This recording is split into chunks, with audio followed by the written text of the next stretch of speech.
Athens itself only counts 700,000. Okay.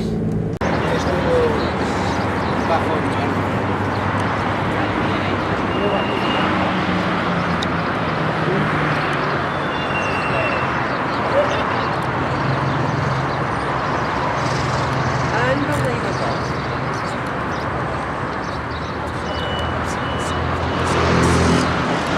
What did she call this?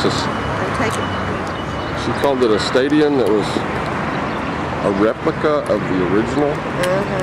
There we go. And it's made from the same marble where they got the marble for the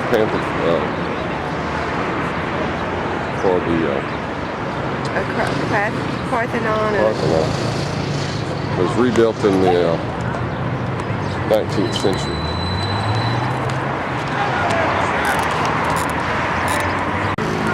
Alright, this is our first morning in Athens, and this is where we're headed, Acropolis.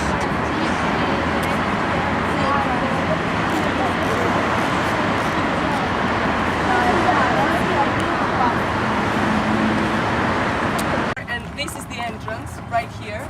Okay, just 4 columns, a small entrance, and inside you have the temple. 16 columns are preserved from the 104. This was the biggest temple in Athens, and it was a lot bigger than the Parthenon. We do not admire the Parthenon because it's big. It's because of all those architectural details and the little time it took for them to build it. It took them to build it.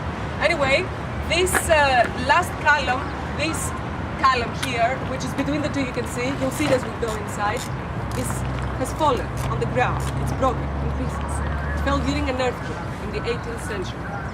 Here, I told you, the area was used as a port. That's why we don't have the material. The capital, meaning the upper part of the tower, has some decoration with leaves. It is the leaves of this plant decoration. This plant decoration is called Acropolis. So these are Acropolis.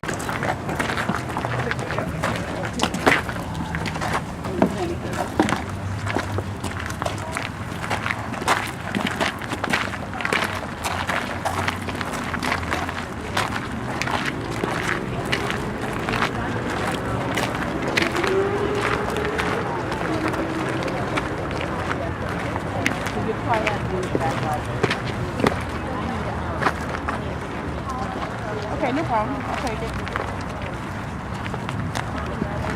Was started 6th century BC by a tyrant of Athens. Tyrant means a dictator. His name was Pisistratos. Anyway, Athenians did not like him at all, so he was overthrown, and the works that were started by this guy were all abandoned. Then time went by, other kings, Hellenistic kings, Roman kings decided to continue with the construction of the temple. They died, nobody finished. The one that finished it was Adrian, the Roman Emperor Adrian. And this happened in the 2nd century AD, 8 centuries after this tyrant, okay? So that's Adrian's arch, and Athenians built it to honor him for having finally finished the Temple of Zeus. So both date from the 2nd century AD. On that side of the arch, there is an inscription that says, "This is the new city of Adrian," meaning Athens was up to there, that was one of the gates of the city, up to the time of Adrian.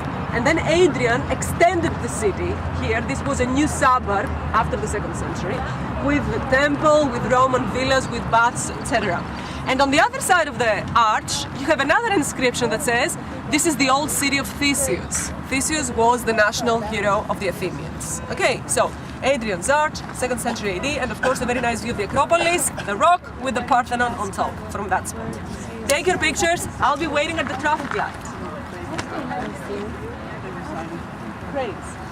Cranes, made of wood. Was it an earthquake? Yeah, the earthquake. And they just left it. And that's the way it was when it fell.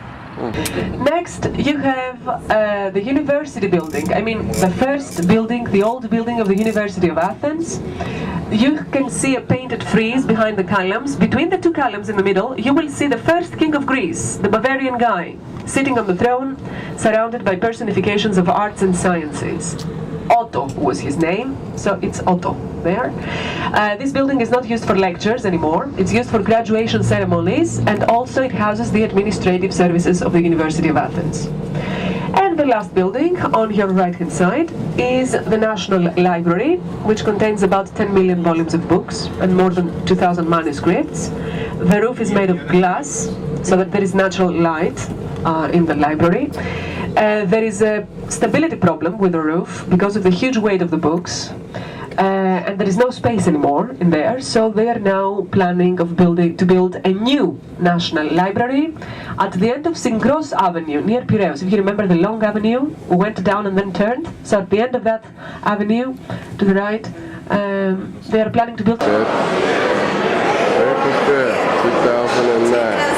Okay. We walked to the top of the Parthenon today, and we came back to the hotel and saw some other sights.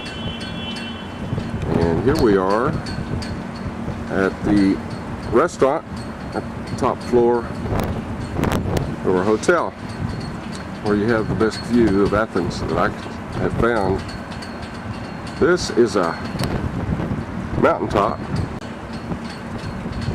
and it's actually higher around the city than the Acropolis. But there wasn't any water when they built the Acropolis temples, so they decided to make it outside the city limits. And I'm going to pan this view of Athens.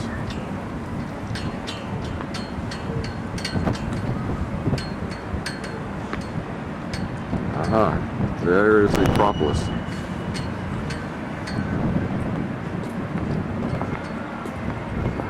And this is where we walked to the Parthenon today. There's the Parthenon.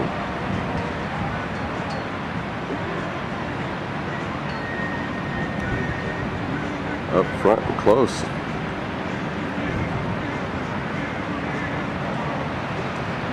Quite a ways from here, but